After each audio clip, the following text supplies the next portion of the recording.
Billy is he's an outlaw, like infamous outlaw, but in the show we're supposed to feel more sympathy for him and we get to understand his story. So how do you ride that line between like being a bad guy and making someone that the audience wants to root for? Yeah, I mean, I think since the beginning that was always something we talked about, wasn't it? Us and Michael Hurst, the creator, was making him someone who you love, but also that you can kind of see is not always doing the right thing because he's in a world where it's genuinely difficult to do the right thing. The obstacles that he has to overcome force him to make decisions that most of us would never have to make.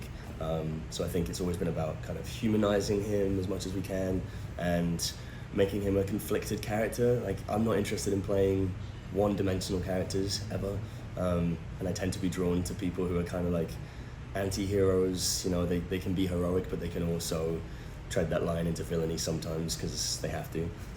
So yeah, I think it's just about keeping him multi-dimensional, really. And so Tunstall, he was Billy's like last connection to be like a good guy or try to reform his life. Now that he's gone, Billy's gone into this revenge mode. So is there any saving him at this point? Saving Billy? Yeah. I think so. Well, I don't know. It's not a lost cause. I don't think he's ever a lost cause.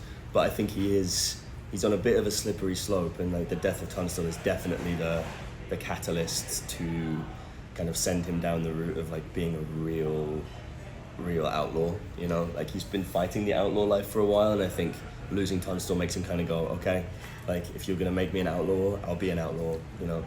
Exactly, but at the same time, he is still, there's something in Billy always deep in his soul and his heart where he really has a morality that's unshakable. He has a very strong moral compass, even though he sometimes has to make very dark choices. But you're going to see him struggling with that in the second half of season 2, I think. Oh yeah, big time. A lot. We talked about this as well, didn't we, early this season, which is like the fact that Tunstall is almost like a father figure, right? And that's something he's always kind of searching for, is this father figure in his life to give him direction. And then when he loses Tunstall, it's like, okay, I have to be my own father figure, you know? I have to be the father figure to all these other people, George Coe and Charlie Bowdry and all these people who are looking to him for direction. Yeah. So he also has an interesting relationship with Jesse. Both of them have this opportunity to take each other out, but they never. Why don't they ever go through with it? Because they love each other, man. They love each other. They're brothers. You know, that's something we've spoken about since the beginning. Was they're like brothers in arms, and so even when they're on opposite sides, opposite teams, like there's too much respect there. I think that's really the deepest relationship in the entire show, isn't it? And you saw them as young men forge this bond.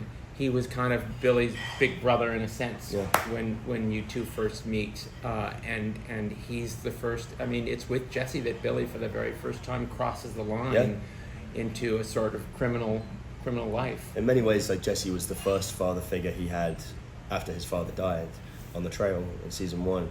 I think Jesse kind of became like a guiding light, albeit a nefarious guiding light, but So we end the first half of the season with the big reveal that Pat Garrett is the new sheriff in town. So what does that mean for Billy? Because they were friends at one point, but so does he feel comfortable, or? I mean, those of us who have read the history know that it's probably a foreboding, so maybe the beginning of the end, who knows?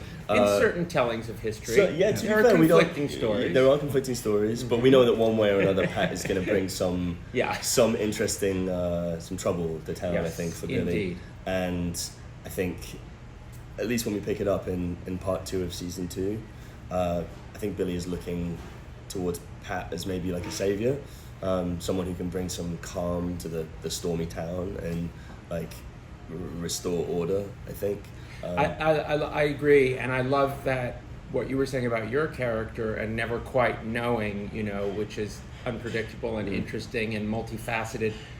Garrett is kind of the same way in a sense. You're waiting to see if he's going to stand up and do the right thing now as a lawman. Used to be a criminal, now turned lawman.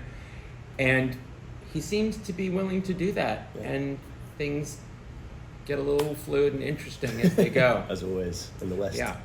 So we also saw the Dulcinea relationship. It seems like it's at an end. She doesn't want any part of this outlaw Billy. So where do we go from there? Is there any changing her mind? Yeah, I mean, I'm excited about part 2 of season 2 because Dulcinea, her part to play in the whole thing grows in a really cool way. She becomes kind of a badass character in her own right. But I won't say more than that just because it's too exciting to spoil. But she gets like some great moments towards the end of the season where she comes back into the story in a big way. But I think in terms of their relationship, they are, they're kind of like star-crossed lovers. I think there's too much passion there that they haven't discovered yet to let it go. But they have a lot to reunite over. I think there's they left things in a pretty stormy place. So yeah. It's a great relationship. I love the two characters together, and she comes from this entirely different world and is going to learn a lot about Billy's world, which is really interesting, and you're going to see all these things from her that you wouldn't expect. Now, we've been building up to this big Battle of Lincoln County the whole season. Now, what was it like to finally shoot that and do that have that all play out? Oh, it's so exciting. I feel like even through season 1, we were all looking forward to getting into Lincoln and getting to the Lincoln County War, and like that's what made Billy famous, really. I mean, he was renowned before that, but his actions in the Lincoln County War and his leadership of the regulators is like really what put him on the map. So we get to like really explore that, and we have some of the best action sequences of the whole show so far. Of like truly for me, like some of the best action sequences I've seen in TV. We get to do so much cool stuff. I mean, we do all our riding ourselves, so when you see us like riding at each other, shooting at each other, that's us doing it. Yeah, I was going to ask that, because there's scenes where like there's all the regulators riding out as a group. Like that must be like tough to film. Like, it's not only tough to film, but you have to remember by not by design, but by circumstance. We shot the second half of the season in the dead of winter in Calgary. There was a polar vortex. We were shut down from filming when it became 49 degrees below. Because it was not safe. Not only not safe, but the camera would freeze. Like we had a few moments where the camera lenses would freeze, and we had to pause production to like heat them up. And it was considered life-threatening cold. So you have horses in the icy snow, very dangerous conditions. So even for horses, it's tricky. I was a nervous wreck watching you guys, but they did an astounding job. Seriously, I mean and they do all of it themselves. It's cool. Really something. Which is really a credit to you guys letting us do that, because I think there's a lot of productions that would not let us do that. We have our little secrets. Not anymore.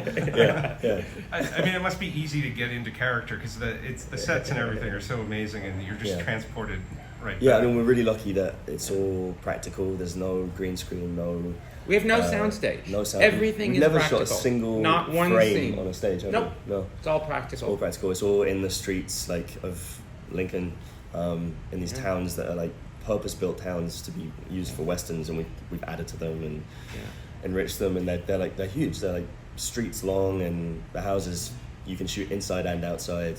And the snow is falling down, and it's like it feels like a real western town. And the landscape is amazing. You stand on set and you just look off into the distance, and you feel like it's a huge character in the show, and you feel it. It's wonderful to be able to go to work every day in that kind of environment. Isn't it? Really is. It's very special. Very special. And there are days when it's like minus 30 degrees. And we're freezing our tits off, and we're like, all of us shivering, but we look at each other and we're like, we're so lucky to. I don't know how you guys get to do this. I mean, at least we're moving around. You have to stand around. But we had our big down parkas on, which aren't even warm enough. True. You have to have battery operated clothing. But these guys with their wardrobe, they had to have it all winterized and insulated, so you're wearing hardly anything, and you're sitting out there on a horse in the freezing wind, and I'm like, I don't know how they're doing this. But it all adds a layer of danger and excitement to the show, which I think elevates it even more. Yes, it's harsh. In season 2, it is. And finally, any news on a season 3 or? We're working on it. We are working on it. We got stories to tell. Thanks a lot, guys. Thank you. Thanks. Cheers.